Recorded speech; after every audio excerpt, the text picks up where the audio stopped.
नमस्कार बंधुरा आज के एসেছি কিন্তু একটা তরমুজের একটা শরবত বানাবো আর এই রিয়েল তরমুজের জুস দিয়ে একটা আইসক্রিম বানাবো একটু।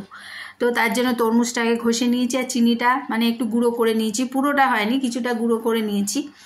এবার তরমুজটা পুরো হয়ে গেছে, মানে তরমুজটা ভীষণ ভালো ছিল, মিষ্টি ছিল, একটুখানি আটি ছিল অল্প, আটিগুলো বেছে ফেলে দিয়েছি। এবার আমি এটা ছেঁকে নেব, আটি বেশি ছিল না। ছেঁকে নেওয়ার পর যে তরমুজের যে অরিজিনাল যে ছিবাটা হচ্ছে ওটা কিন্তু আমি ফেলবো না, ওটা আমি শরবতে দিয়ে দেবো। দেখো ছেঁকে নিচ্ছি, আটি সব ফেলে দিয়েছি, এটা ফেলে দিলে তো পুরো তরমুজটাই ফেলে দিলাম। তো এটার মধ্যে দিয়ে দিলাম জুসটার মধ্যে একটু চিনির গুঁড়ো, সাথে একটুখানি জলজিরা দিয়েছি, বিট নুন দিলাম আর একটু চাট মশলা।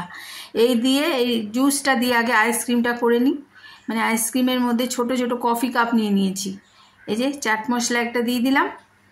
এবারে কফি কাপগুলোর মধ্যে এই জুসটা ঢেলে নিচ্ছি, 3-4টে বানিয়েছিলাম আর কি।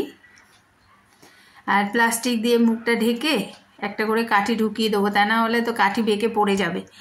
তো এগুলো আগে আইসক্রিমটা আগে বানিয়ে গার্ডার দিয়ে মুখটা বেঁধে নিয়েছি, কফি কাপের মুখটা গার্ডার দিয়ে বেঁধে প্লাস্টিকটা তারপর কাঠি ঢুকিয়ে ফ্রিজে রেখে দিলাম, প্রায় 8-9 ঘন্টা রেখে দিয়েছি। এবার আমি এই জুসটা বানাবো আর কি। তো এই যে দিয়ে দিলাম তরমুজের এই পাল্পটা দিয়ে দিলাম, আর দিয়ে দিলাম আর একটু জল, যেহেতু আমি এটা শরবত বানাবো, একটু লেবুর রস।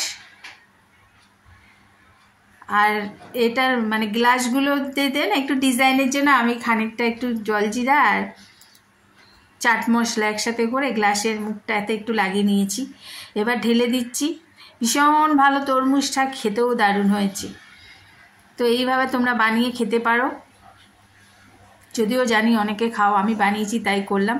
আর সাইডে একটু লেবু স্লাইস দিয়ে দিয়েছি, এর মধ্যে আমি লেবুর রস দিয়েছি শরবতটার মধ্যে। ভীষণ ভালো খেতে হয়েছে। যদি তোমাদের ভালো লাগে তাহলে কিন্তু বানিয়ে অবশ্যই খেও, আর আমার সাথে যেমন আছে ওরকমই একটু থেকো।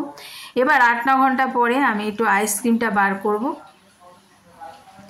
এই যে জমে গেছে, আইসক্রিমটা বার করে নিলাম। এবার দেখো কি সুন্দর আইসক্রিমটা হয়েছে কফি কাপে। এই দেখো পুরো একদম রিয়েল তরমুজের জুস দিয়ে করা, এর মধ্যে একটুও জল মিশায়নি। ভীষণ ভালো খেতে হয়েছিল, এই আইসক্রিমটা যেন আরও ভালো হয়েছিল। তো ভিডিওটা কিন্তু আমি এখানেই শেষ করব। তার আগে আইসক্রিমটা দেখো, তোমাদের দেখিয়ে দিয়েছি, এত সুন্দর দেখতে হয়েছে, খেতে তার থেকেও ভালো হয়েছে। তো আজকের মতো আসি, টাটা, সবাই ভালো থেকো।